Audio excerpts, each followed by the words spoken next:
여러분 안녕하십니까. 아침의 매일경제 이상훈입니다.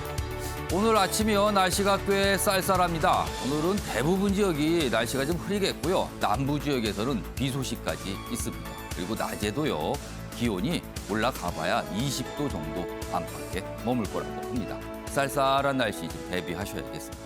자, 오늘도 일면 기사부터 바로 전해드립니다. 먼저 매일경제입니다.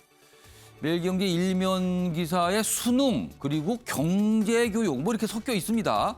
밀려나는 경제교육이다. 수능에서도 퇴출이기다. 수능 과목, 사탐 과목 중에 경제 과목이 있죠. 그러나 선택하는 학생들이 계속 줄어들고 있다는 겁니다. 내용 자체가 어렵고요. 대입에서도 이 과목 선택하면 점수 받기가 쉽지 않다는 겁니다.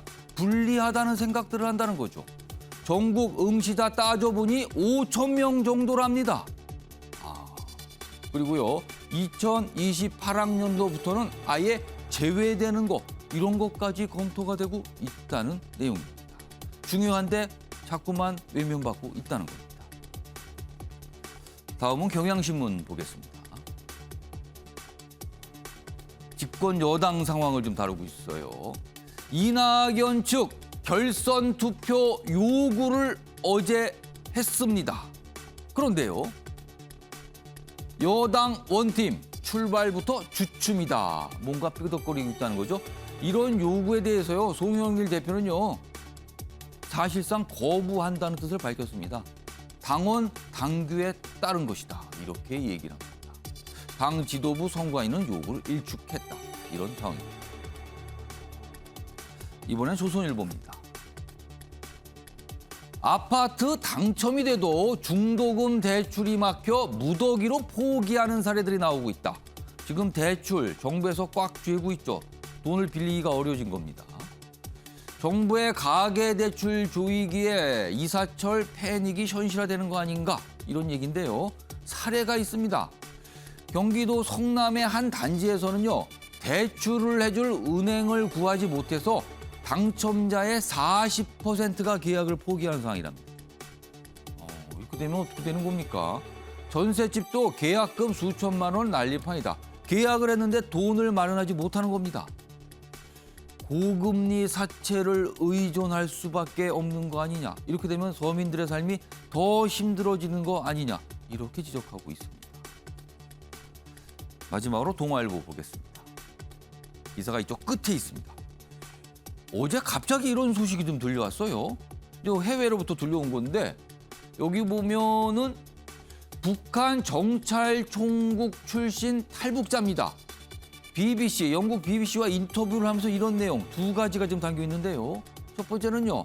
천안함 그리고 연평도 포격 김정은이 지시했다. 이런 얘기를 합니다. 그리고요 또 하나 우리나라에 북한 간첩들이 있는데요. 간첩들이 90년대 초까지만 해도 청와대에서 근무를 하고 있었다. 5년에서 6년씩 근무를 했다. 이런 얘기입니다. 특히 이 청와대에 근무했다 이 내용에 대해서 어제 국정원은요. 이거 사실 무근이다. 또 이렇게 반박하기도 했습니다. 약간 어리둥절합니다. 지금 이런 내용. 자, 지금까지 일면기사 짚어봤고요. 오늘도 뉴스의 의미를 생생하게 그리고 그 배경에 대해서 아주 깊숙하게 설명해 주시기 위해 네 분 자리하셨습니다. 한 분씩 소개해드리겠습니다. 먼저 화면 가장 맨 왼쪽에 앉아 계십니다. 김영주 전 국회의원 자리하고 계시고요. 그 옆에는 이종훈 시사평론가 나오셨습니다. 그리고 세 번째 자리에 이재영 전 국회의원 자리하고 계십니다. 그리고 마지막으로 장윤미 변호사도 나와 계십니다. 안녕하세요.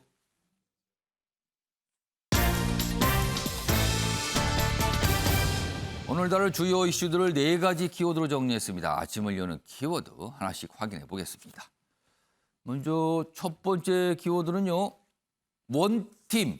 정치권에서 참 좋아하는 단어예요. 원팀. 뭉치자는 거죠. 근데 물 건너갔다는 겁니다. 더불어민주당 대선 경선이 끝났지만 지금 뭔가 원팀 분위기는 도저히 아니라는 겁니다. 첫 번째 키워드입니다. 자, 두 번째는요. 언제 만나나? 누가 누구를 만난다는 거죠? 지금 경선에서 승자가 됐죠. 이재명 경기지사, 민주당의 후보가 된 겁니다. 자, 그렇다면요. 문재인 대통령이 언제 과연 이재명 지사를 후보 자격으로 만날 것인가? 이게 관심사입니다. 근데 지금으로서는 약간 분위기가 어색하고 이상한 거 아니냐. 이런 얘기가 나오고 있습니다. 그래서 과연 언제 만날 것인가? 이게 관심사로 떠올랐습니다. 세 번째 키워드는 가난 논쟁입니다. 국민의힘 대선 경선 주자 4명으로 이제 추려졌죠. 그리고 어제 첫 토론을 했습니다. 그 토론에서 갑자기요. 가난해 봤어요? 이런 질문들이 나옵니다. 저는 가난해 봤는데 그쪽은 좀 가난 아시나요? 어떻게 보면 과거에 어렵게 살았다. 이거를 뭔가 강조하는 분위기. 그리고 어렵게 살지 않았던 분은 이걸 뭔가 방어하는 분위기. 약간 이런 모습이 비쳤습니다. 마지막 키워드는요. 개천의 용 없다. 얼마 전 꽤 됐어요 벌써. 개천의 용 더 이상 등장하기 어려운 사회가 됐다. 이런 지적이 나오는데 오늘 몇 가지 사례가 또 한 번 증명을 하고 있습니다. 자, 아침의 매일경제 본격적으로 시작하겠습니다. 첫 번째 이슈는요. 민주당 상황 좀 짚어보겠습니다. 결선 투표 요구를 했고요. 당 지도부는 사실상 거부를 했어요. 이 상황입니다. 첫 번째 기사 보겠습니다. 송영길, 민주당의 대선 후보는 이재명이다. 이렇게 강조합니다. 그에 앞서서 이낙연 전 대표 측, 이낙연 전 대표를 지지하는 의원들은요. 기자회견 통해서 결선 투표해야 된다고 요구한 겁니다. 여기 사진 보시면 먼저 이쪽 사진입니다.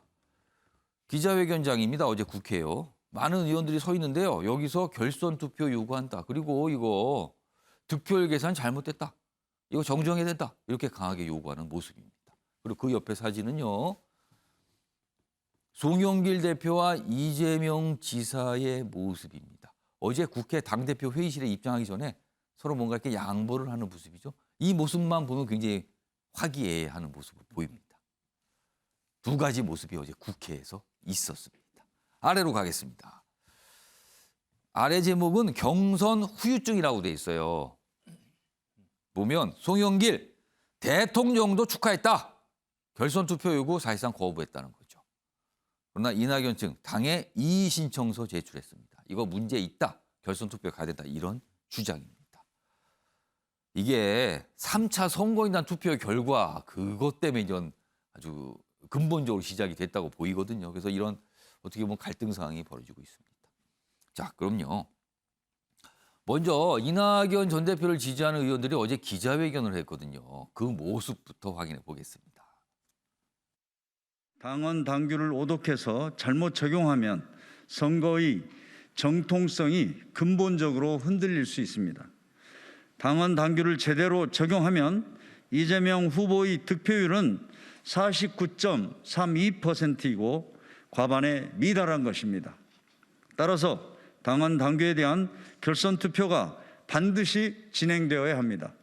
선관위 발표가 유효로 확정해서 공표한 그 유효표가 10월 10일 날 갑자기 합산이 안 되고 빠진 거예요. 이걸 만약에 의도했다면 이건 부정선거고 의도하지 않았다면 실수 착오인데 빨리 바로잡아야 됩니다. 자, 어제 이재명 경기지사와 송영길 대표는 대전 현충원을 방문했어요. 그리고 서울로 올라와서 국회에서 다시 회동을 했습니다. 그리고 그 과정에서 앞서 이낙연 전 대표 측의 주장에 관한 얘기들이 좀 나왔어요. 그 내용도 확인해 보겠습니다. 이낙연 캠프 측에서는 사실상 불구 가능성까지 얘기를 하면서 향후 추가 행동을 예고하고 있는데 다 우리 국민과 당원들께서 길을 제시해 주실 겁니다. 정치는 우리 국민들께서 하시는 것입니다. 우리 국민들의 뜻을, 주권자의 의지를 잘 따라갈 수 있도록, 잘 파악할 수 있도록 앞으로도 낮은 자세로 최선을 다하겠습니다. 뒤에 백드롭 로고도 이재명의 얼굴이 이제 그려졌습니다. 이제부터는 이재명 후보님은 단순한 경기도지사가 아니라 저희 자랑스러운 대한민국 집권여당 민주당의 대통령 후보가 되신 것입니다. 그래서 자, 이낙연 전 대표 측 의원들은 이거 득표율 계산 잘못했다. 바로 잡아야 된다. 그러면서 결선 투표를 요구했죠. 그러나 송영길 대표, 민주당의 후보는 이재명이다. 이렇게 확실하게 얘기를 합니다. 김영주 전 의원님. 어제 이낙연 전 대표 쪽 의원분들 얘기를 들어보면요. 뭐 향후에 법적 대응까지는 고려하지 않고 있다. 그러니까 이의 제기를 하지만 뭐 당에서 거부하게 되면 어쩔 수 없다. 약간 그런 거 같기도 해요. 법적 대응까지 가지 않는다 보니까. 네. 그러면은 결국에는 당 지도부가 저렇게 강하게 나오면은 승복할 수밖에 없는 상황인데 그러면은 이낙연 전 대표는 앞으로 어떤 행보를 보이는 겁니까? 그냥 승복하지만 지금 분위기로서는 이재명 지사를 뭐 지지한다거나 뭐 이러지는 못하겠다. 이런 뜻입니까? 이거 어떻게 읽어야 됩니까? 이제 실질적으로 보면은 이제 완전히 뭐 승복하지 못하겠다. 지금 제도적으로 봐서 지금 이제 승복이 안 된다고 해서 다른 방법이 있는 것도 아니고 예. 과거처럼 이런 상태이기 때문에 다시 무소속으로 나올 수도 그것도 안 없는 되죠. 법적으로도 안 불가능한 됩니다. 그건. 일입니다. 결과적으로는 지금 이제 당에서 할 수 있는 것은 다시 한번 뭐 우리 특별 당규에 대한 해석에 대한 문제를 심사해 달라 하는 요청의 어떤 절차로 이해해 달라 이렇게 얘기를 근데 하고 이 있어요. 신청에서 심사 요청해도 지금 당 분위기 봐는 이거 원래대로가 맞을 네. 것 같아요. 이렇게 답할 것 같단 말이에요. 제가 보더라도 특별당규 2019년도에 만든 특별당규 제37조에 이제 후보자의 사퇴 안에 있거든요. 사퇴한 후보자의 표는 모여표 처리한다라고 돼 있고 그 밑에 무슨 뭐 그렇지만 결선 투표로 갈 때는 그 모여표를 한산할 때 포함시킨다 예. 이런 게 없습니다. 그래서 모여표 처리된 건 모여표 처리된 그 결과가 가지고 말하자면 이런 결과가 나왔다라고 하는 것은 현재 당 지도부가 갖고 있는 정당성의 무게를 취하는 거고 일정 정도는 대통령께서도 바로 결정에 대해서 말하자면 그 힘을 실어 주신 것이다. 그렇게 보여집니다. 그래서 그럼에도 불구하고 어쨌든 불복은 아니지만 당에서 불만을 느끼는 분들의 요청에 대해서는 뭐 빠른 시간 내에 검토를 하고 남아 있는 것은 어쨌든 대통령이나 당 대표나 뭐 이해찬 대표라든지 또 호남의 여러 어르신들이나 동교동계 어르신들이 좀 이제 이 총리 측에 예. 이낙연 후보 측의 분들을 좀 개별적으로 다독거리는 그런 일들을 해야 되지 않느냐. 그리고 특히 이제 최인호 의원이나 윤영찬 의원은 예. 친노 친문 좀 핵심일 수 있지 않습니까? 그래서 그런 부분에 따로 청와대에서 좀 다시 한번 좀 조정을 하고 다시 한번 지금 우리가 생각해 보면 2000년도에 표에서 이기고도 선거인단을 다 확보 못해서 졌던 엘고 후보 같은 경우는 예. 사실은 바로 본인이 승복 수락 예. 연설을 하지 않습니까? 수락 예. 연설이 아니고 자기의 패배 선언하는 건데 우리 민주당의 전통을 위해서라도 아쉬운 부분은 분명히 있고 법적인 보완이라든지 이게 필요한 부분도 있겠습니다만은 빨리 이낙연 대표가 스스로가 이 승복한다는 발언을 해서 예. 다독거려야 될 때가 아닌가 그렇게 봅니다. 근데 지금 과연 그럴 것인가 어쩔 것인가 이건 모른다라고 나와요. 그 기사가 오늘 있는데요. 다음 보겠습니다. 이 기사는 구체적으로 향후에 있을 수 있는 일을 다루고 있어요. 자, 결선 가자는 이낙연 측. 이낙연 원팀 선대위. 그러니까 민주당 후보가 정해졌으니까 이제 선대위가 당 차원에서 꾸려지죠. 근데 이낙연 전 대표는 당대표 출신이에요. 당대표 출신은 통상 공동선대위원장을 맡습니다. 근데 이낙연 공동위원장 수락할지 이거 모른다. 이렇게 됩니다. 만약에 수락을 안 하면 나 못해 이렇게 되면 이게 또 심상치 않아진다는 거죠. 이종훈 평론가 일단 수락할 걸로 보세요. 어떻게 전망하세요? 뭐 결국 수락하겠죠. 결국엔. 네. 근데 수락을 하면 그러면은 하는데 열심히 막 뛸까요? 뭐 열심히 뛰지 않더라도 예. 그러니까 당연히 이제 그렇게 할 거다라고 저는 보고요. 예. 그러니까 문제 제기는 하되 예. 전체적으로 원팀 정신을 훼손하지 않는 범위 내에서 아마 행보를 이어가지 않을까. 그렇게 생각을 하고요. 결국은 뭐 이 핵심 친문 그리고 청와대가 그 조율 작업을 해낼 거다. 그렇게 청와대가 생각을 뭔가 합니다. 지금 옆에서 물밑에서 지금 움직이고 있다. 그렇죠. 제가 보기엔 굉장히 활발하게 아마 움직이고 있을 거다라고 좀 보는데 그러니까 안 그러면 이게 뭐 사실은 다 같이 망하자는 얘기인데 그렇게 예. 갈 수는 없는 거죠. 그래서 어떻게든 그 봉합을 해 나가는 방향으로 움직여갈 가능성이 현재로서는 높지 않나 이렇게 생각을 하고 이낙연 후보도 뭐 일말의 기대는 계속 갖고 카드를 쥐고는 가겠죠. 예. 그러니까 뭐 혹시 뭐 이재명 후보의 신상에 뭔가 좀 변동이 생겨서 뭐 재경선을 치러야 되는 경우가 생길 수도 있는 거고 예. 또 후보 중도 탈락에 따라서 뭐 뭔가 대책이 나왔을 때 그때 어찌됐건 본인이 그때는 이제 그 대체제로서 이제 나서야 되는 그런 그 상황을 분명히 상정하고 있지 않겠습니까? 그래서 어떻게 보면 이번 그 문제 제기도 명분 쌓기라고 저는 봐요. 나중에 그때를 대비한. 혹시라도 검찰 수사 결과에 따라서 어떤 일이 있을 수 있을 때 그렇죠. 그때 대비하기 위해 명분을 쌓고 있는 네, 거다. 그런 겁니다. 그러니까 내가 그때 문제 제기하지 않았느냐. 예, 그러면서 힘이 좀 실릴 수 있는 거죠. 그런 거를 지금 노리고 있는 거다 이렇게 생각을 합니다. 그런데 한 가지 궁금한 것은요. 사실 지난 일요일 경선 결과가 최종 다 발표됐을 때 이낙연 전 대표가 기자들 질문에서 뭐 공식적으로 대답한 건 아니고요. 퇴장을 하면서 질문에 몇 가지 했는데 뭐 여러분과 함께 할 것이다. 약간 좀 애매한 얘기를 했고요. 어제는 이낙연 전 대표가 직접 나선 게 아니라 이낙연 전 대표를 지지하는 의원들이 나서 강하게 요구했거든요. 그러니까 본인은 사실 어떻게 보면 직접 나서지 않고 빠져 있는 상태예요. 이거는 무슨 뜻입니까? 역할 분담을 하는 거죠.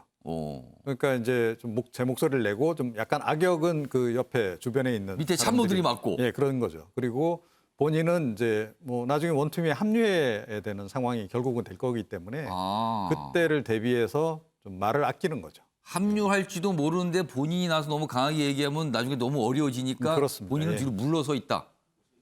그런데 사실상 그러면 뭐랄까 이런 표현이 맞는지 모르겠지만 참모들에게 승낙을 한 거 아닙니까? 이렇게 하라고? 뭐 이제 사전 조율을 다 했겠죠. 예, 충분히 사전 조율을 해서 제가 보기에는 매우 치밀하게 지금 나름 움직이고 있다. 이렇게 생각을 합니다. 그러니까 계산을 많이 했다는 거군요. 예, 그냥 그렇죠. 종이 캐고 여기서 많이 적어놓고 이 계산대로 지금 움직이고 있는 거다. 예, 여러 가지 그렇게 포석이 봅니다. 네. 있다. 이런 뜻이네요, 지금요. 어렵습니다. 굉장히. 그 의미를 좀 파악하기가 복잡하기도 하고요. 자, 상황은 좀 일단 이렇습니다. 자, 그리고요. 다음에 두 가지 기사하고 영상을 준비했는데 이 내용은 지난 10일 최종 경선 결과가 이제 나와서 다 확정이 됐잖아요. 근데 그 당시에 3차 선거인단 투표 결과와 그 직전에 발표된 서울 지역 순회 경선 결과가 완전히 달랐거든요. 이걸 놓고 민심과 당심이 너무 괴리를 보이는 거 아니야? 뭐 이런 해석이 나오거든요. 이 내용 좀 분석해 보겠습니다. 먼저 첫 번째 기사입니다. 28대 60이 충격파다. 그러니까 3차 선거인단 투표 결과예요. 28이 이재명 지사, 62가 이낙연 전 대표인 거예요. 그 앞서서 나왔던 결과하고는 완전히 거꾸로 되는 결과였단 말이에요. 이 충격파인데 이재명 캠프도 대장동 사건 표심에 크게 놀랐다. 이렇게 분석을 하는 목소리가 있다는 거예요. 좀 더 보겠습니다. 여기 보면 반응이 좀 다른데 이낙연 측은 중도층 본선 우려가 폭발한 거다. 이거 봐라. 이거 본선 경쟁력에 대한 걱정 때문에 이렇게 나온 거다. 이게 증거다. 이렇게 주장을 하고 있어요. 대장동 수사 본격화되면서 이게 표심에 반영이 된 거다. 시작됐다. 걱정해야 된다. 이런 얘기죠. 자, 밑으로 가겠습니다. 이재명 지사 측은 강력한 예방주사 맞은 것이다. 그러니까 굉장히 좋게 유리하게 해석을 하고 있어요. 여기도. 그리고 야당 지지자의 역선택 등이 있는 걸로 보인다. 이거 뭔가 그러니까 한마디로 말해서 정치권에서 그렇게 써요. 이거 표가 오염이 됐다. 이런 표현 쓰죠. 그러니까 역선택이 들어갔다. 이거 뭔가가 약간 이렇게 얘기했어요. 각자 유리하게 해석하고 있는데 지금 이렇게 보면은. 아무튼 상황이 이렇습니다. 자, 그럼요. 이와 관련해서 어제 국민의힘의 지도부와 대선 경선 주자들이요. 나름 해석들을 내놨어요. 물론 그것도 역시 본인들에게 좀 유리하게 맞춘 해석으로 보이긴 합니다. 그 목소리 좀 들어보겠습니다. 돼지 눈에는 돼지만 보인다는 듯 거울 속에 본인을 바라보고 하는 이야기만 하다 보니 민심이 차갑게 돌아서고 있는 것이다. 이렇게 생각합니다. 민주당 자체 내에서도 이제는 대장동 비리의 주범은 대선에 내보낼 수 없다는 명확한 의사표시가 되었다고 생각합니다. 한 달만 먼저 대장동 비리가 터지거나 민주당 후보는 이재명 후보가 아니라 다른 후보였을 것이라고 저는 믿습니다. 저런 얘기를 듣는 이낙연 전 대표와 이낙연 전 대표 지지자들은 어떤 생각을 할지 모르겠습니다. 지금. 이게 굉장히 전선이 묘하게 나뉘고 있어요, 지금요. 관련 기사 하나 더 보겠습니다. 이 역시 이제 상황을 좀 분석했어요. 대장동에서 민심 당심이 갈라선 것인가? 같은 날 조사에 정부한테 성적표다. 그러니까 서울 경선 결과와 3차 선거인단 투표가 왜 이렇게 달랐냐 이거죠. 그래서 이게 맞서요, 해석이 지금. 한쪽에서는 이거 대장동 이 이슈가 결정타다. 아니다. 이거 단정하기 어렵다. 여기 단정하기 어렵다는 거는 아직 모르겠다라는 거죠. 왜 그런 건지. 그리고 이낙연 조직표 반영이다. 아니다. 야당 역선택이 들어갔다. 이런 주장도 있습니다. 전문가들 사이에서는요. 이게 민심 당심이 뭔가 분리되기 시작한 거 아닌가. 이렇게 조심스럽게 이제 분석도 나오고 있습니다. 이 얘기 좀 해보겠습니다. 이재용 전 의원께서 보시기에는 이렇게 엇갈린 결과가 나온 거예요. 왜 그랬다고 보세요? 그 아까 그 동아일보 신문을 보면은요. 예. 거기 이제 차트로 잘 정리가 되어 다시 있던데요. 보겠습니다. 그 신문. 그 1차, 2차, 3차 선거인단의 그 구성을 보고 과정을 봐야 될 텐데 예. 아마도 1차와 2차 선거인단을 모집을 할 때는 그 모든 당원들 그리고 민주당의 그 각 후보들이 굉장히 열심히 각 캠프에서 열심히 했다. 열심히 그거 모았을 거예요. 그래서 말이 1차, 2차 선거인단이 비당원이지 상당히 자기네들과 지인 뭐 아니면은 민주당 성향이 강한 예. 그런 분들이 1차, 2차에는 많이 들어와 있을 것 이른바 같고. 조직표를 말씀하시는 거예요? 그렇죠. 그거는 모든 선거에서 이루어질 수밖에 없는 행위이기 때문에 이렇게 잘 됐다 잘못됐다라고 비판할 필요는 통상 없을 그렇게 것 한다 같습니다. 이거죠. 그렇죠. 예. 다만 3차에서는 예. 그 이제 하도 모으다 보니까 이제 모을 사람이 떨어진 거죠. 그래서 3차 인단 선거에는 상당히 그 조직표가 아닌 진짜 말 그대로 일반 국민들 관심이 있어 하시는 분들이 더 자발적으로 자발적으로 했을 것 같고 그거는 또 저기 투표율만 보셔도 지금 81.3%인가 여기 좀 크게 보겠습니다. 84%잖아요. 예. 그 뜻은 굉장히 내 투표 의지가 강했던 분들이 참여를 했다는 뜻으로 그러네. 볼 지금 수도 있고요. 1차도 꽤 높았다 그러는데 77%, 2차가 59% 조금 넘겼는데 3차는 81%를 넘어섰어요. 그렇죠. 그래서 최고로 높았고 예. 게다가 저 모집 기간을 보시면 9월 1일부터 9월 14일까지 모집을 했다고 적혀 있잖아요. 그럼 그때 생각해 보시면 대장동 사건이 이제 막 한참 일어나기 의혹이 불거질 때쯤에 이제 모아진 사람들 아니겠습니까? 예. 그러니 아무래도 이제 다시 돌아가서 각 당마다 예. 이 당내 선거는 아무래도 당원의 당심이 굉장히 큰 작용을 해요. 예. 민주당뿐만 아니라 국민의힘까지도. 그런데 요번 3차 인단 선거만큼은 예. 중도표, 일반 국민의 의견이 많이 담겨질 수밖에 없었을 것이다라고 볼 수밖에 없고. 그렇다는 건 곧 당심이 아닌 그냥 일반 민심이 많이 반영했다 이렇게 보시는 거네요. 그렇죠. 게다가 이게 만약에 뭐 55대 45로 졌거나 예. 뭐 좀 엇비슷하게 졌으면은 모르겠는데 너무나도 확연하게 틀렸잖아요. 예. 거의 62대 28, 30%도 이재명 후보는 받지 못했단 말이죠. 예. 그 뜻은 대장동과 관련해서는 분명히 요번 투표 3차 선거인단 투표에서만큼은 예.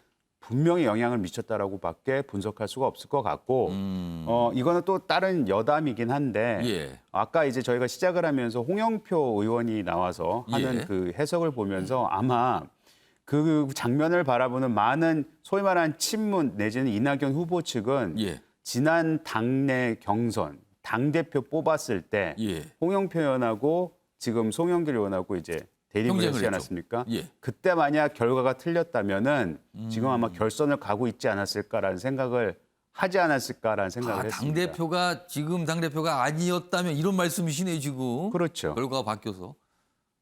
거기까지 갑니까, 지금 이게 해석이. 이게 지금 이렇게 계속 이의제기가 나오고 있는 대립 전선이 형성된 게 여기 보세요. 이 그래프를 보시면 이 아래쪽 그래프 3개입니다. 그냥 한눈에 한번 봐보세요. 이게 어떤 요 두 번째까지는 요 추세가 이어졌잖아요. 약간 짙은 색과 옅은 색의 차이. 게다가 마지막에서 이게 확 바뀐 겁니다. 옅은 색이 확 올라갔죠. 이래서 지금 시작이 된 거거든요, 이게. 그래서 지금 이 마지막 결과의 이 의미가 도대체 무엇인가? 이걸 가지고 야당도 해석하고요. 아까 영상에서 보셨죠? 여당 내에서도 해석이 분분한 겁니다. 지금 이게 무슨 뜻일까? 근데 정치에서 이거 잘 읽어야 되는 거죠, 이거를. 장국민 변호사. 네.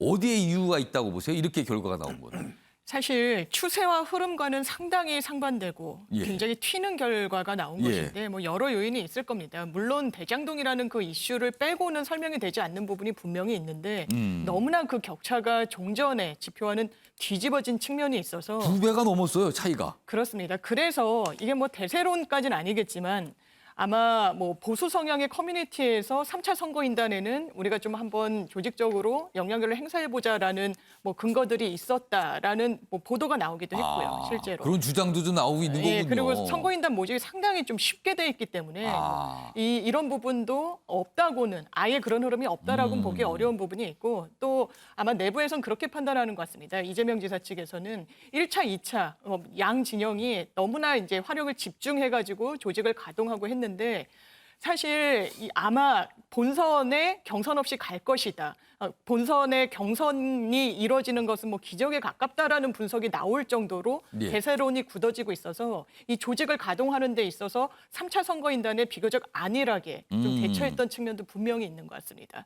그거에 반해서 대장동을 지렛대로 이낙연 후보 측에서는 뭔가 더 조직을 끝까지 집중하려고 했던 그런 부분도 분명히 이번 지표로 나온 것 같고 아마 내부 캠프에서는 전략 수정이 불가피할 거다. 대장동에 대해서도 좀 더 겸허하게 예. 그 사실관계를 이야기하고 뭐 당군 일의 최대 치적이다. 이런 워딩은 이제 더 이상은 안 나올 것 같은데 그렇다면 이것이 이 흐름이 당신과 민심의 괴리로까지 볼 수 있을 것인가? 그렇죠. 왜냐하면 그게 지금 중요한 포인트예요, 지금요. 그렇습니다. 예. 이 3차 선거인단과 관련해서 물론 일반 당원과 국민들의 표심이 반영된 것이긴 한데 이 서울권의 권리당원 수도 만만치가 않습니다. 여러 지역이 복합적으로 예. 이제 지역 출신 분들이 다 포함이 돼 있는 거고 그렇다면 그 괴리가 완전히 민심과 당심의 분리 그 자체로 판단할 것인가? 실제로 그렇게 하려면 일반 여론조사, 그러니까 당내 경선이 아니라 일반 여론조사로 이재명 후보와 다른 타당의 후보를 붙였을 때 훨씬 밀린다거나 이런 지표가 나와야 되는데 아직까지 그런 지표 나오고 있지 그러진 않습니다. 또 않아요. 예, 왜냐하면 아마 유권자들이 이재명이라는 후보에게 기대하는 것은 도덕성이 아닌 측면이 워낙에 크기 때문입니다. 이 정치인이 지금까지 보여줬던 어쨌든 성과 그리고 추진력 이런 부분에 더 큰 점수를 주고 있기 때문에 가치 투표가 아니라 이익 투표를 하고 있다. 이런 분석이 지금 나오고 있거든요. 뭔가 내 이익과 관련해서 행정 절차를 관철시켜 줄 수 있는 도덕성은 비교적 흠결이 있거나 다른 이슈에 뭔가 해명을 제대로 못하더라도 그럼에도 불구하고 라는 흐름이 분명히 있기 때문에 이런 여론조사 지표 지금 야권의 후보들에게 밀리지 않고 있어서 당신과 민심이 괴리된 것이다. 이렇게 보기엔 좀 어려워 보입니다. 자, 지금 여야에게 굉장히 고난도 문제가 딱 주어진 거예요, 이거. 이거 해석해 보세요. 써보세요, 지금. 굉장히 어려운 문제가 딱 등장했어요. 이종훈 평론가. 역선택 얘기를 지금 자꾸 하는데요. 예, 여기 지금 자꾸 그런 설명이 있어요. 그런 네. 주장도 나오고 있고 지금. 이제 이재명 후보 측에서도 계속 그 얘기를 하고 있고. 예. 근데 만약에 보수 진영에서 정말로 역선택을 조직적으로 들어갔다 그러면 예. 결과가 반대로 나왔어야죠. 아, 반대로요? 네. 그러니까 대장동 의혹 불거지기 이전과 이후의 상황이 확연히 지금 다른 거 아니겠습니까? 그럼 대장동 의혹 불거지고 난 이후에는 보수 진영에서는 뭐 이나땡이라는 얘기까지 하고 있잖아요. 예, 이재명 후보가 나오면 땡큐다. 그런 정도로 지금 사실은 이재명 후보가 본선에 올라오는 것이 훨씬 더 공격을 가하기 좋다라고 지금 보고 있는 그렇게 인식이 지금 바뀐 상태인데 대장동 이슈 이후에 보수 진영에서는 이재명 지사가 굉장히 취약할 것이다 이렇게 판단하고 있다는 네, 그렇죠. 거군요. 그렇다라고 전제를 저는 하는 것이 맞다라고 봐요. 그럼 역선택이 들어왔다 그러면 오히려 이재명 후보를 압도적으로 지지하는 표가 더 많이 나왔겠죠. 압도적으로 뽑히게. 예, 그렇죠. 그런데 그래서 그건 역선택이라는 얘기는 성립되지가 않고 그 뭐 이쪽도 마찬가지, 저쪽도 마찬가지인데 뭐 일반 국민들이 참여한다고 하지만 사실은 이 민주당 그 경선에는 국민 선거인단도 예. 진보 지지층이 주로 참여한다라고 봐야 됩니다. 그리고 진보 지지층 중에서도 사실은 극히 좀 이제 일부에 해당하는 어떻게 보면 핵심 지지층들이 참여해서 주로 경선 투표에 지금 들어간다라고 전제를 해야 된다라고 좀 보고요. 그래서 이걸 민심 당심 분리해서 이렇게 보는 것도 사실은 좀 잘못된 시각일 수 있다. 이것도 당심이고 저것도 당심. 오히려 그렇게 보는 게 좀 맞는 것 같고 예. 제가 보기에는 이 부분 민주당 해석을 잘해야 되는데요. 제 해석은 그렇습니다. 그러니까 당심이 지금 내부적으로 좀 분열되고 있다라고. 예. 그러니까 조국 그 장관 사태 때 진보 진영 내에서도 분열 상황이 좀 벌어진 바가 있는데 예. 지금 그런 상황이다. 그리고 제가 보기에 3차 국민 선거인단에 참여하신 분들은 초반에 이제 진행되는 걸 보면서 이런 식으로 가는 것은 좀 이거 굉장히 위험하다라는 생각을 오히려 한 분들이 많이 참여했을 가능성이 높다. 저는 그렇게 생각을 해요. 그래서 그 이번 3차 국민 선거인단 그 투표 결과를 예. 민주당이 그렇게 간단하게 넘길 문제가 아니고 이재명 후보 측도 마찬가지라고 저는 봅니다. 예. 알겠습니다. 그러니까 어떤 이런 경선, 뭐 선거, 투표 이거 할 때 어떤 후보가 본인들이 생각한 거와 다르게 나오면은 역선택 얘기를 하시는 분들이 좀 있어요. 이게 당을 불문하고 그런 얘기가 꼭 나옵니다. 이거 역선택 섞여 들어간 것 같은데요. 뭐 이런 얘기가 야당에서도 그동안 있었고요. 여당에서도 있었고 뭐 그렇습니다. 지금 이번에도 또 나오긴 했습니다. 근데 뭐 정확하게 모릅니다. 뭐 그걸 그렇게 다 치밀하게 분석을 하는 그런 투표가 아니기 때문에요. 자, 상황은 이런 가운데 다음 기사 오늘 좀 눈길을 좀 잡았어요. 그래서 소개해드리겠습니다. 문재인 대통령이 등장하는데요.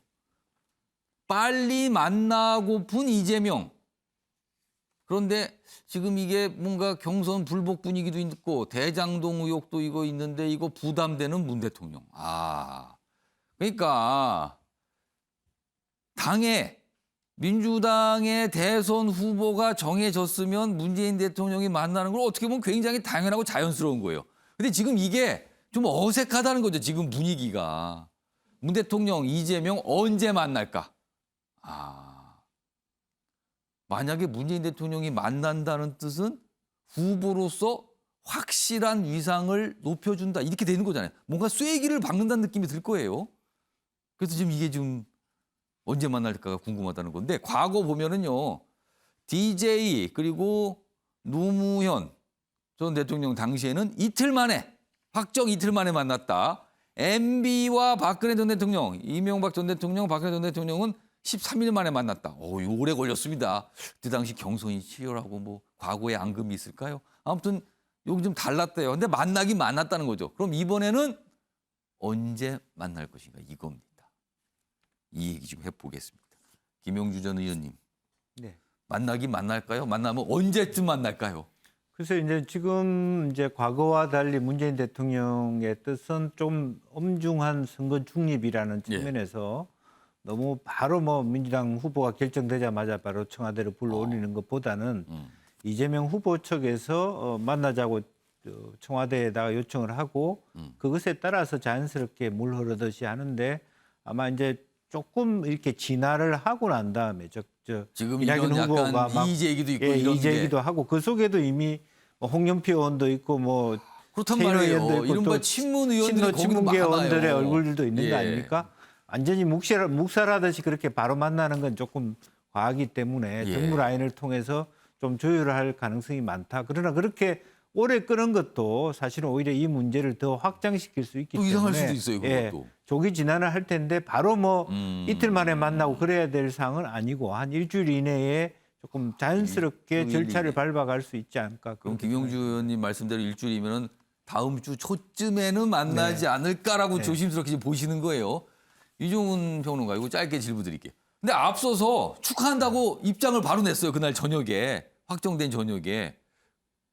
그리고 근데 빨리 안 만나면 축하한다고 했는데 빨리 안 만나면 이건 또 뭡니까 그러면은? 그러면 결국 이제 후보로 좀 인정하기가 좀 내켜하지 않는다는 거를 내신. 그렇게 또 해석이 돼 버려요. 그렇죠. 이게 또 자칫 또 검찰의 또 일종의 가이드라인 아니냐 뭐 이런 보도가 또 분명히 나오지 않겠어요? 온갖 해석이 나오겠군요. 예, 또. 당연히 그렇습니다. 그래서 통상적으로 이런 경우는 어떤가요? 보통 이제 당선되고 나면 전화 통화를 하죠. 그죠? 그리고 전화 통화를 먼저 하는 게 더 빠르겠네요. 전화 통화를 하고 축하를 하면서 뭐 하여튼 가능한 빠른 시일 내에 만나자. 이게 멘트도 사실 거의 전화 통화했다는 얘기는 안 들려요. 거의 고정이 돼 있는 그런 멘트나 다름없잖아요. 그런데 뭐 전화 통화했는지 안 했는지 뭐 보니까 뭐 하진 않은 것 같은데. 만약에 전화 통화를 했으면 이재명 지사 측에서 적극 알렸겠죠. 그렇죠. 그거를. 그러니까 사실은 전화 통화부터 일단 하는 게 맞는 거고 전화 통화하면서 그 통상적으로 늘 하는 빠른 시일 내에 만납시다. 그 얘기 안 할 수도 없을 거고, 그죠? 예, 그런 거죠. 그리고 일단 당에서 당 지도부가 공식적으로 인정한 후보인데 예. 그거를 대통령이 탈당하지 않은 다음에야 어떻게 그거를 거부를 할 수 있겠습니까? 그러니까 안 만날 리는 없는 거고. 그렇죠. 다만 언제 만나냐, 언제 전화 통화를 하냐 이게 문제네요. 예, 그래서 저도 뭐 김 의원님하고 생각이 같습니다. 일주일 이내에 만날 것이다. 그러니까 일주일 사이에 당에서 빨리 정리를 좀 하고 뭐 그렇죠. 선대위도 빨리 좀 출범시키고 뭐 이런 과정이 있은 다음에 그러면 대통령이 좀 부담이 덜하다 뭐 이런 거네요 지금. 예, 그렇게 봅니다. 예. 지금 이것도 처음 보는 현상이에요. 어떤 당의 후보가 정해졌는데 지금 이렇게 되는 게 이게 처음 보는 현상입니다 지금. 이재명 지사 관련된 거 하나 더 이어가 보겠습니다. 기사가 오늘 참 많은데요. 뭐 물론 이슈가 좀 커서 그렇습니다. 대장동 국감 걱정이 됐나 송영길 이재명 지사에게 지사직 정리하고 선거 준비를 하는 게 좋다. 그러니까 지사직 사퇴 빨리 하라는 거예요. 그럼 빨리 하면 오는 18일과 20일 경기도 국감이 잡혀 있는데 여기 국감 출석 안 하게 되는 거죠. 그래서 송영길 대표 후보가 대선 후보인데 국감장 서는 게 맞느냐 이런 약간 명분을 약간 내세우는 것 같아요 지금요. 자 그럼 이와 관련된 송영길 대표의 이야기도 들어보겠습니다. 저는 하루속히 경기도지사직을 정리하고 본격적으로 대통령 선거에 준비를 해야 됨을 강조하고 건의를 드렸습니다. 후보님께서 잘 검토하시겠다는 말씀을 했고요. 이재영 전 의원님. 이재명 지사가 약간 어떻게 보면 듣고 싶은 얘기를 송영길 대표가 해주는 것 같기도 해요. 약간 좀 상황이 좀 그래서 이거 어떻게 전망하세요? 저는 지사직에서 이제 관둘 거라고 생각을 하는데 후보 입장에서는 또 후보를 보좌하는 캠프 입장에서는 예. 이제 앞으로 리스크 관리가 가장 큰 이슈 아니겠습니까? 근데 이제 아무래도 그 국감에 나오면은 사실 국감에서는 거짓 증언할 수 없잖아요. 그죠? 그렇죠. 그래서 국감에서 대장동에 대해서 여러 가지 질문이 쏟아져 나왔을 때 그거를 과연 파헤쳐 나갈 수 있을까? 거기에 대한 리스크 관리가 필요하기 돌파할 때문에 수 있을까? 그렇죠. 그것 때문에 일단은 국감에 안 나가는 게 좋겠다라고 해서 아마 송영길 대표가 판을 깔아주는 것 같아요. 그리고 이재명 지사는 지금까지는 나는 국감에 나가겠다라고 뭐 그런 당당하게 입장으로 얘기는 했지만 알려줬는데. 네. 예. 이제 본인도 민주당의 후보로서 명분이 생겼죠. 민주당에서 나는 나 혼자의 몸이 아닌 민주당과 함께 해야 되는데 내가 어떻게 그걸 무시하고 가겠느냐라는 식의 이제 소위 말하는 그 판 깔아준 것에서 이제 놀면 되는 거거든요, 이 지사는. 그래서 아마 안 나올 것 같다라는 생각이 저는 좀 듭니다. 이 국감에 이 열리기 전에 사퇴해서 이제 국감 출석 안 하면 야당에서 또 막 반발할 거 아닙니까? 야당에선 반발은 하겠지만 그래도 그 반발해봤자 사실 국감장에 세우는 것보다는 훨씬 효과가 덜 하겠죠. 다만 그거와는 별개로 이재명 지사가 지금 이제 후보가 아까도 그 3차 선거인단을 봤지만 지금 분위기가 바뀌고 있다는 것에 대한 위기의식은 느끼고 있을 거고요. 예. 그것만 보더라도 아마 그 이 지사 이 후보에 대한 검증 대장동에 관련된 검증은 끊임없이 아마 언론에서 국감 대신 언론에서 끌고 나갈 것 같다라는 생각은 듭니다. 이종훈 평론가도 좀 발언 기회 요청을 하셨는데 짧게 한 30초 드릴게요. 어떤 말씀 좀 하시려고 그러시는 건지. 예. 특검도 지금 거부하고 있는데 국민의당 그렇죠. 게이트라고 하면서 예. 그런데 국감장에도 안 가면 어떻게 야당에서 공격을 하겠습니까? 그러니까 이건 결국 유죄를 자인한 거다. 그게 오히려 더 그 선택이 부담스러울 수 있다고 보시는 그렇죠. 거예요? 게다가 지금 경기도 의회 같은 경우에는 지금 민주당 의원들이 뭐 거의 압도적 예. 다수예요. 자기네 편이 어떻게 보면 도와주는 그런 국감으로 전개될 가능성이 높은데 그것조차도 안 간다? 그건 이재명답지도 않을 뿐만 아니라 제가 보기에는 뭐 안 갔다고 결정을 하는 순간 예. 아마 그 야당 쪽 비판도 비판이지만 일반 국민들도 뭔가 떳떳지 못한 부분이 있기 때문에 못 나가는 거다라고 생각할 가능성이 굉장히 높죠. 그것도 리스크입니다, 사실은. 이것도 또 이제 결정이 되면 또 이게 무슨 뜻이지? 이거 어떻게 봐야 되지? 또 여론을 또 주시하겠네요. 그럼 어떤 반응이 나오는지. 상황이 이런 상황으로 가고 있습니다.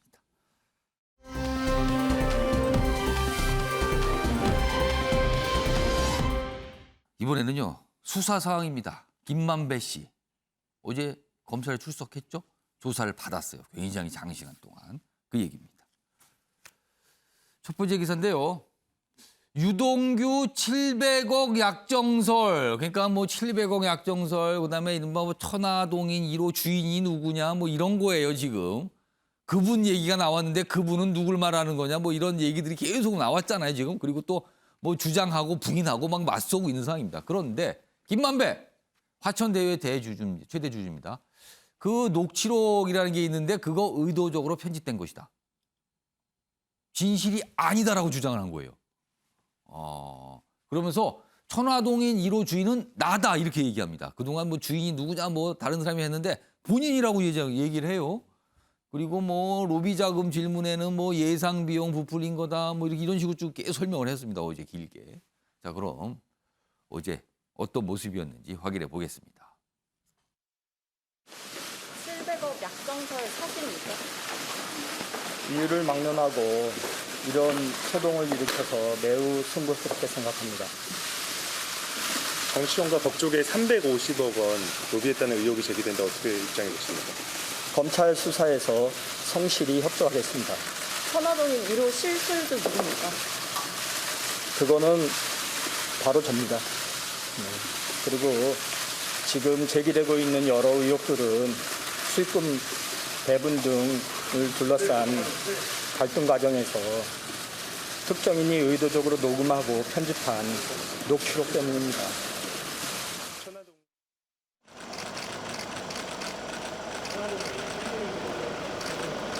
천화동인 1호는 의심할 여지 없이 그 화천대유 소속이고 화천대유는 제 개인 법인입니다. 검찰 수사에서 사실대로 성실하게 설명했습니다. 정영학 씨와 진실된 대화를 나눠본 적이 없어요. 더 이상의 어떤 구사업자 갈등은 번지지 못하게 하려고 하는 차원에서 그렇게 말했습니다. 계좌 추적이나 이런 정황들을 보면 사실이 아니라는 걸 누구나 다 알 수 있는 부분. 그러니까 이른바 정영학 녹취록 그 내용에 대해서 이제 부인을 하는 그런 설명들을 한 거죠, 지금요. 기사 하나 더 보겠습니다.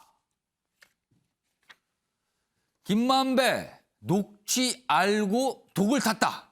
그러니까 이거 녹취하는 거 알고 일부러 뭐 사실이 아닌 얘기를 했다. 뭐 이런 거예요.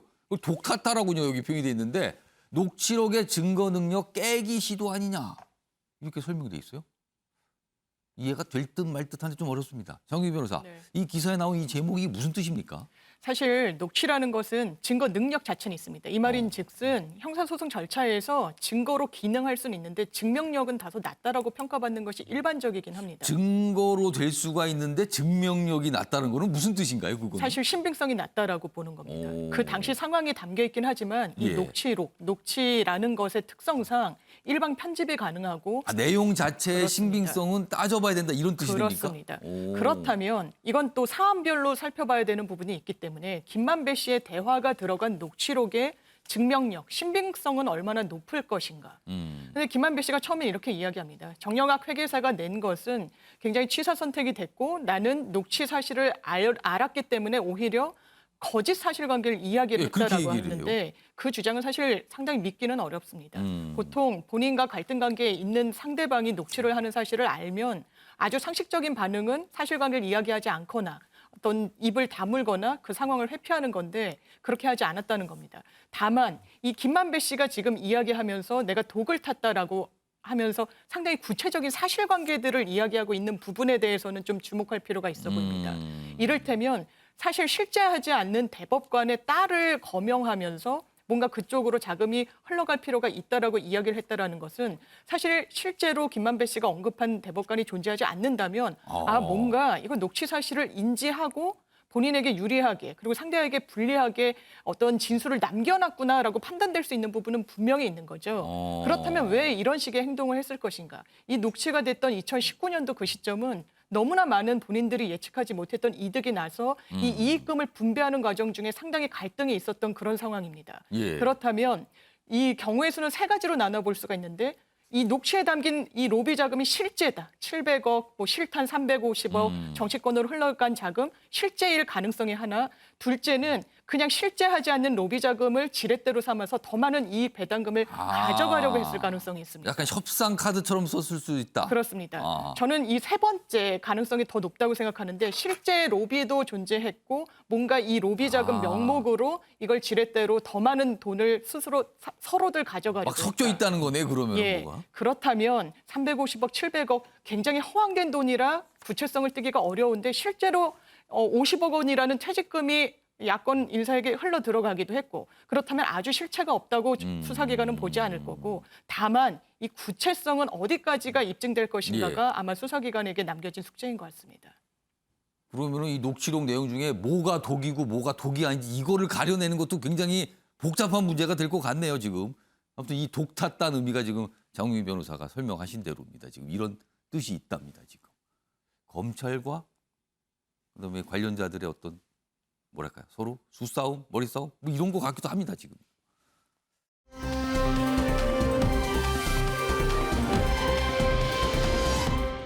이번에는요 국민의힘 TV 토론 얘기 좀 해보겠습니다. 어제 4명 후보로 정해진 뒤 축소가 된 뒤에는 처음으로 TV 토론이 열렸어요.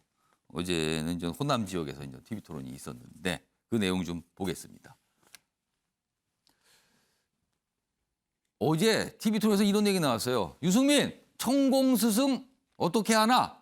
윤석열 연락 딱 끊었다.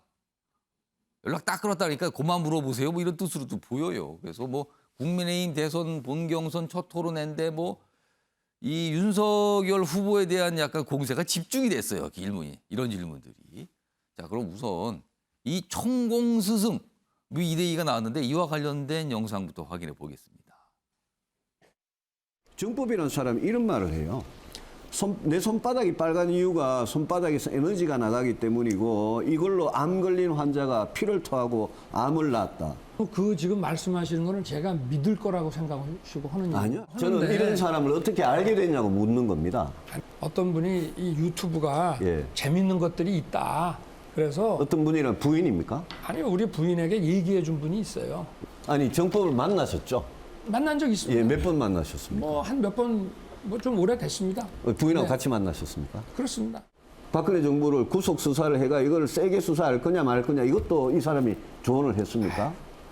지금 대통령이 되겠다고 출마하시는데 이런 황당한 사람이 이런 헛소리를 하면 그러면 명예훼손으로 고발해야 되는 거 아닙니까? 그걸 재미로도 볼 수 있는 거지. 그게 제 의사결정. 아니 직접 만나셨으니까 하는 말이죠. 아니 만날 수도 있는 거 아닙니까? 자 이렇게 약간 신경전이 벌어졌죠. 또 있습니다. 이 기사로 보겠습니다. 유승민 부인 주가 조작 사실이면 어쩔 거예요. 윤석열 그렇게 비방하면 답 안 합니다. 이렇게 또 왔습니다. 반응이. 신경전이 또 여기는 좀 더 거칠었던 것 같아요. 이렇게.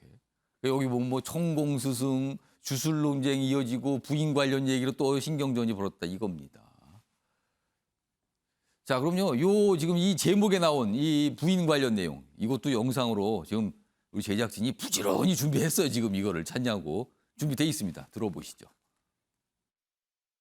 도이치모터 사건의 네. 부인의 주가 조작 네.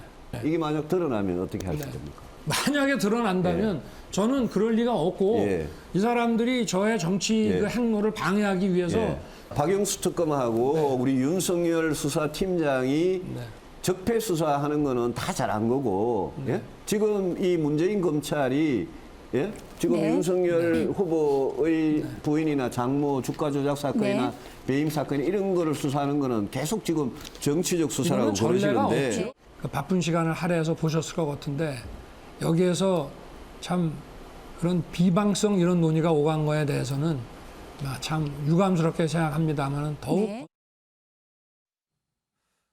이종우 평론가. 그러니까 국민의힘 내부 이제 경선 경쟁에서 약간 후발주자로 볼 수 있어요. 유승민 후보가 집중적으로 윤석열 후보를 공격하고 있어요. 그리고 문제 제기를 하고. 이른바 여당에서도 그 얘기 나왔지만 이른바 불안한 후보론을 계속 얘기하는 겁니까 이거는? 어떻게 보세요? 그런 거죠. 그러니까 자칫 잘못하면 국민의힘판 이재명이 될 수 있습니다. 그 얘기를 하는 거죠. 여기도 마찬가지, 여기도 다를 거 없다 이렇게 그렇죠. 가는 겁니까? 그러니까 실제로 뭐 수사가 지금 진행 중이기도 하고 수사 결과에 따라서 설령 윤석열 후보를 경선에서 통과를 시키더라도 본선 때 가서 어떻게 될지 모른다. 예, 그 얘기를 하는 거죠. 그리고 게다가 지금 뭐 국민의힘 쪽에서는 검찰 별로 신뢰를 안 하잖아요. 이 정부 들어서 다 이렇게 좀 친정부적으로 이렇게 좀 편향적으로 바뀌었다라고 지금 보고 있는 상황이기 때문에 그들이 과연 이 윤석열 후보를 본선 때 그냥 놔두겠느냐 이제 그런 거죠. 그래서 지금 조금 전에도 우리가 이제 얘기를 했습니다만 민주당의 그 3차 국민선거인단 투표 결과가 그렇게 아주 극적으로 이렇게 반전이 되는 그런 것과 관련해서 역시 불안감 유포가 이제 굉장히 크게 작용한 것으로 우리가 이제 얘기를 했는데 그 마찬가지인 거죠. 그래서 국민의힘 지금 당원이라든가 또 보수 지지층들을 향해서 자칫 잘못하다가는 큰일 납니다. 그런 약간 이제 불안감 유포 전략을 쓰고 있는 거죠. 유승민 후보가 집중적으로 한단 말이에요. 그건 무슨 생각일까요? 유승민 후보는? 당연히 이제 그 경선 들어가게 되면 1차 공격 대상은 1위 후보인 거죠. 가장 센 후보. 그렇죠. 그걸 뭐 다른 후보도 다 마찬가지 아닙니까? 지금 상황은 그렇다라고 좀 봅니다. 예. 그러니까 이렇게 누굴 딱 지목하면서 불안해요. 이 얘기를 계속 하고 있는 거죠. 여기 불안한데요. 이 얘기인 것 같습니다. 지금요. 어제 그 토론회에서는요. 갑자기 가난해 보셨어요? 뭐 이런 질문이 나와요. 그리고 서로 답을 하고 뭐 방어하고 뭐 이럽니다. 그 내용도 영상으로 준비했는데요. 들어보겠습니다. 평생 살면서 스스로 가난해 본 경험이 있으세요? 저야 뭐 아버지가 교직에 계셨기 때문에 그렇다고 뭐 그렇게 잘 살지는 못했습니다. 스스로 가난해 본 경험이 있으세요? 없으세요? 아니, 스스로야 뭐 그렇게 이재명 지사처럼 그렇게 하지는 않았지만 저희가 자랄 때는 나라가 어려웠기 때문에 시간이 제한돼서 학교고 좋습니다. 뭐고 도처에 가난한 저는 어릴 때 유복하게 진짜 가난한 사람하고 혹시 생계나 생활을 같이 해본 경험은 있으십니까? 고시 공부하고 이럴 때 학교 다니고 할 때 생계를 같이 하거나 생각을 해본 적 없죠. 저는 정치 지도자가 자기가 꼭 가난해야 가난한 사람을 위한 정책을 펼 수 있다. 그렇게 생각하지 않습니다. 김용준 의원님, 갑자기 가난 논쟁이 벌어졌어요. 이거 어떻게 들으셨습니까? 뭐 지금 우리 사회 20, 30대가 굉장히 여러 가지 코로나 이후에 어떤 그 양극화에 굉장히 희생양이 되고 있는 것 같고요. 발단은 아마 그 발언 도중에 그 윤석열 총리 나는 집이 주택 청약 통장을 청약 통장 질문을 받았을 때 받았을 때 나는 뭐 집이 없어서 주택 청약 통장을 뭐 시정하지 못했다라고 하는 얘기가 너무 집 없는 서민들에 대한 이해가 완전히 머릿속에 없다라는 것을 드러내는 거고 특히 20, 30대가 심리적으로 이렇게 박탈감을 많이 느낀 배경이 부동산 가격의 폭등, 집을 이때 살 걸 안 샀다라는지 그런 데서 오는 가정 내 불화, 또 이런 부분들이 또 아빠 찬스, 엄마 찬스 최근에 들어와서 누구는 뭐 50억을 퇴직금으로 받았는지 뭐 조국 전 장관 문제도 마찬가지입니다만 소위 말하는 이제는 문화자본이라고 하는 학력 자체가 아빠, 엄마로부터 상당히 많은 도움을 받고 스펙이라고 하는 측면에서요. 이제 그렇게 됐고 지금 로스쿨, 의과대학도 다 뭔가 대학원을 가야만 되는 어릴 때부터 뭐 의과대학 가면 되고 법과대학 가면 되는 게 아니라 지금 로스쿨 가는데도 돈이 엄청나게 비싸게 돼 있단 말입니다. 물론 그러니까 장학금도 많이 받습니다만 지원을 받아야지만 할 수 있다는 거죠. 그렇죠. 구조적으로 이미 이제 가난한 사람들은 뭐 변호사, 의사 하지 마 이런 사회 구조를 자꾸 가고 있기 때문에 그런 데 대한 질문들도 더 많이 나오고 있다고 봅니다. 얼마 전에 이재명 지사 그리고 윤석열 전 총장 그리고 조국 전 장관의 어릴 적 그 복장 사진이 갑자기 뭐 이게 회자가 되면서 뭐 비교가 된다 이런데 그런 걸 또 의식한 거 아닌지도 모르기도 하겠습니다. 자, 어제 토론에서는요. 홍준표 후보와 윤석열 후보가 주고받았는데 어제 토론에서 사실 상대적으로 홍준표 후보가 좀 덜 공세적이 아닌가 뭐 이런 얘기도 좀 있어요. 어제의 모습 확인해 보겠습니다. 우리 홍준표 후보님께 긴장이 되네. 아니 아주 굉장히 그 평이한 저도 주도권 토론에서 그 좀 각 후보님들의 그 정견을 좀 듣고 싶어가지고 공격성이 아니고 네. 뭐 저 정도 모습이 좀 잡혔어요. 이재영 전 의원. 홍준표 전 의원이 상대적으로 좀 뭐랄까요? 이전에 어떤 뭐 연설이나 토론회하고는 약간 다른 모습처럼 보여요. 이게 무슨 의미일까요? 전 그렇게 큰 의미를 두지는 않고요. 지금 토론을 10번을 가져야 되거든요. 많이 남아있어요. 아직 많이 남아있기 때문에 저 하나를 가지고 저 홍준표 후보가 뭐 입장이 바뀌었다라고 볼 수도 없는 것이고 뭐 홍준표 후보는 TV 토론에서 뭐 저렇게 유한 모습을 보였을 수는 있겠지만 그것도 제가 봤을 땐 순간적인 것 같고 또 페이스북이나 뭐 다른 SNS 또 언론을 통해서 하시는 말씀은 또 여러 가지로 굉장히 불편한 말씀들을 많이 하고 있기 때문에 저 토론회만 가지고 홍준표 후보의 입장이 바뀌었다 이렇게 생각은 하지 않습니다. 다만 아까 말씀하셨던 부분에 잠깐 코멘트를 좀 달고 싶은 게 어떤 부분입니까? 특히 그 가난에 대한 얘기를 가난 했잖아요. 논쟁. 가난 논쟁인데 내년 대선을 이제 들어가면서 저는 굉장히 우리 그 대선의 큰 이슈가 뭐냐면 기회라고 생각을 하거든요. 그 기회가 있느냐 없느냐 이거에 대한 논쟁들을 지금 계속 하고 있는 건데. 그러니까 청년들에게 기회가 제대로 제공되고 있는 겁니까? 이걸 말씀하시는 거예요? 근데 이건 이제 청년뿐만 아니고 모든 사람, 모든 국민을 이제 보면서 하는 얘기예요. 근데 그 기회라는 게 사실 뭐 의사는 의사가 되고 싶은 사람들이 보통 하잖아요. 물론 그거를 쪼개봤더니 이제 있는 집안 자식들만 간다 뭐 이런 분석은 있을 수 있지만 지금 대한민국 사회에서 기회라는 것을 가장 극명하게 보여주는 거는 부동산이거든요. 지금 사실 지난 4월에 있었던 보궐선거에서 서울시장과 부산시장을 우리가 압도적으로 이길 수 있었던 이유도 바로 부동산에 대한 그 불만이 핵심이 아니었겠습니까? 근데 지금 이재명 지사는 그 부동산이라는 그 핵심에 서 있는 거예요. 그래서 그 대장동이라는 사건이 만약 계속해서 나갔을 때 과연 40%나 되는 이 문재인 정권이 부동산 때문에 지난 4월에 굉장히 고통을 받고 정권 말미에 그것 때문에 굉장히 큰 손해를 보고 있는 이 정권이 과연 손을 끝까지 잘 잡을 수 있을까? 이재명 지사가 그걸 국민들한테로부터 헤쳐나올 수 있을까? 그것이 바로 3차 그 선거인단 투표에서도 나타난 게 아닌가 저는 그런 생각을 해봅니다. 가난 논쟁을 보시고 그거를 떠올려서 이게 이렇게까지 사람들이 생각할 것이다. 이렇게 좀 분석을 하신 겁니다. 지금. 또 국민의힘 토론 참 많이 남아 있어요. 자주 합니다. 그 4명의 모습을 자주 보실 거예요, 이제는요.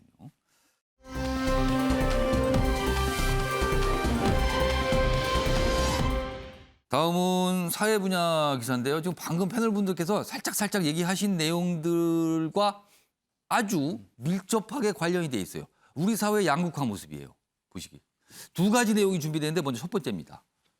자, 같은 2030 세대, 그러니까 청년 세대인데 딱 들여다보니까요. 상위 20%는 이 청년 세대의 상위 20%는 자산이 8억이 넘어요. 근데 하위 20%는 2,473만 원이랍니다.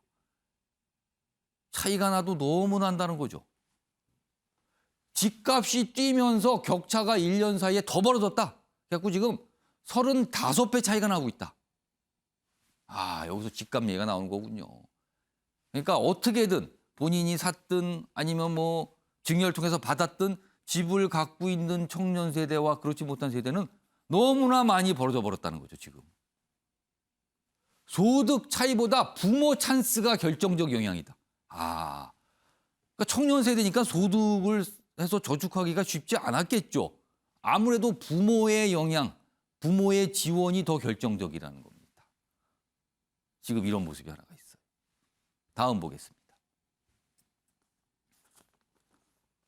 개천에 용 없다.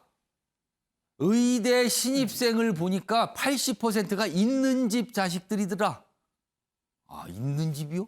보겠습니다. 여기 있는 집이 뭘 뜻하는지 설명하고 있어요. 80% 의대 신입생의 80%를 그 부모의 소득 순위를 쭉 보니까 부모의 한 달 소득이 920만 원이 넘는 거의 1,000만 원에 육박을 해요. 1,000만 원에 육박을 하는 학생이 80%나 된다는 거예요.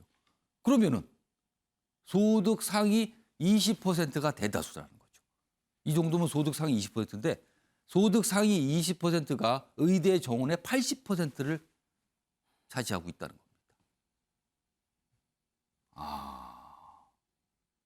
계층 이동 사다리를 치워버린 셈이다. 지금 상황은. 점점 더 이게 심해지고 있다는 겁니다. 장유미 변호사, 네. 두 가지를 봤어요.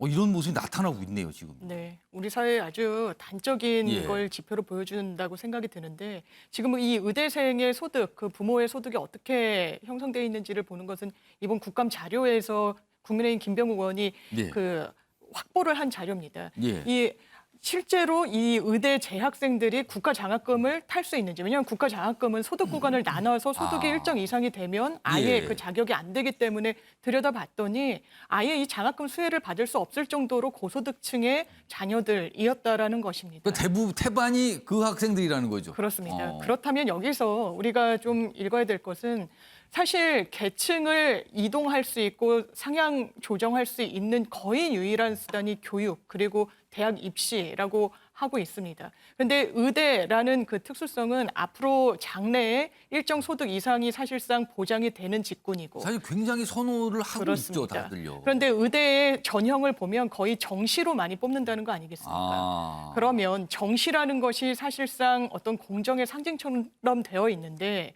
사실상 이 학원 근처에서 살고 부모가 고소득층으로 사교육비를 어느 정도 이상 감당할 수 있는 계층에서만 이 사다리를 올라탈 수 있다라는 거. 그렇다면 정시를 과연 공정의 그냥 등가라고 볼 수 있을 것인지 여러 가지 어떤 입시 다양성을 확보하고 설계를 해야 되는 숙제가 어떤 교육 당국에 남아 있는 것이 아닌지 이런 생각이 들고요. 더 궁극적으로는 사실상 이런 소득 격차, 재산 격차가 계속해서 되풀이되고 계승되고 이 소득이 전혀 회복이 되지 않습니다. 이게 이 시장에서 섞이지를 않는 것인데 그렇다면 이 궁극적인 해결책은 교육 입시 제도도 당연히 그렇게 하겠지만 나아가서는 대학 간의 어떤 서열화 구조를 좀 바로잡는 그런 움직임. 더 나아가서는 이 소득 격차를 줄이기 위해서 뭐 정규직과 비정규직 간의 차별을 좀 더 좁히는 그런 구상을 해야 되는 것이 우리 사회에 남겨진 숙제다. 이 작은 어떤 지표가 사실상 우리 사회에 많은 함의를 던져주고 있는 것 같습니다. 이종훈 평론가, 뭐 설명이 좀 충분히 뭐 지금 하셨어요.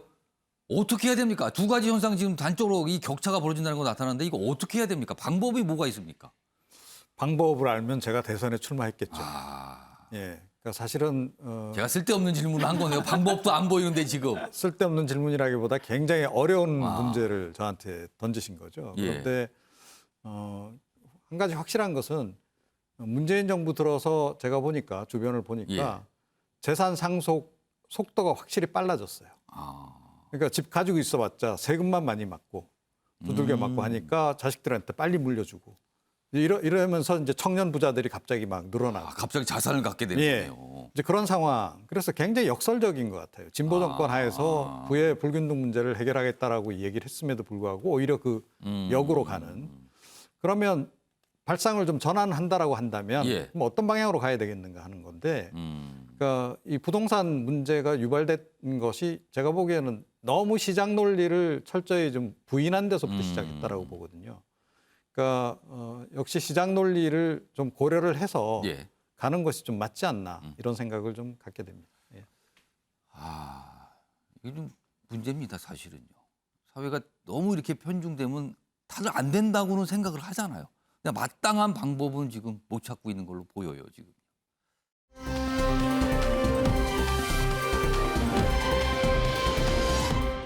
다음은요.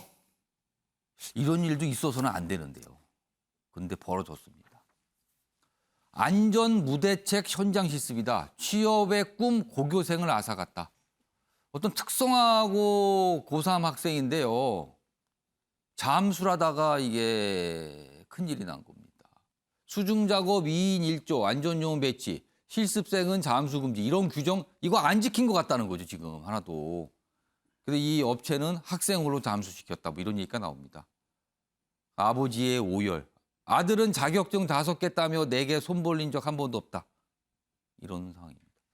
장유미 변호사, 이게 어떻게 된 사연입니까? 사실 이 학생이 특성화고 고3 학생이었고 이 아버지가 오열하였듯이 이 어려운 사남매가 있는 어려운 가정 형편에도 불구하고 본인이 바로 취업을 하기 위해서 특성화고에 진학을 했고 예. 지금 현장 실습을 나갔는데 이 현장 실습이라는 곳은 사실 이런 학생들을 굉장히 적은 비용으로 활용하려는 업체들이 많이 있습니다. 그렇기 때문에 사실상 교육부에서 적격 업체인지 학생들이 과연 나가도 안전이 담보되는 업체인지를 노무사를 통해서 확인하도록 하는 그런 제도가 있었는데 그 부분을 사실 굉장히 완화했고 그 완화한 부분에 대해서 건의기가 이런 부분에 대해서는 좀 더 철두철미하게 해야 된다라고 하는데 사실상 손을 놓고 있었다는 보도도 나오고 있습니다.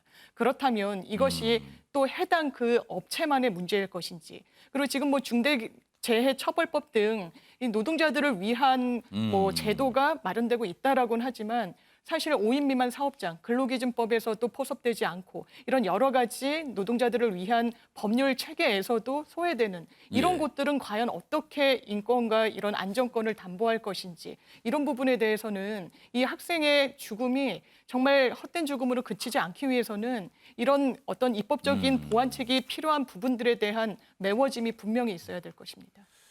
이런 일 자꾸 반복되는데 안 바뀌는 것 같아요. 그게 지금 많은 분들을 좀 답답하게 만드는 것 같습니다. 아침의 매일경제 오늘은 여기서 마무리하겠습니다. 시청해 주신 여러분 고맙습니다.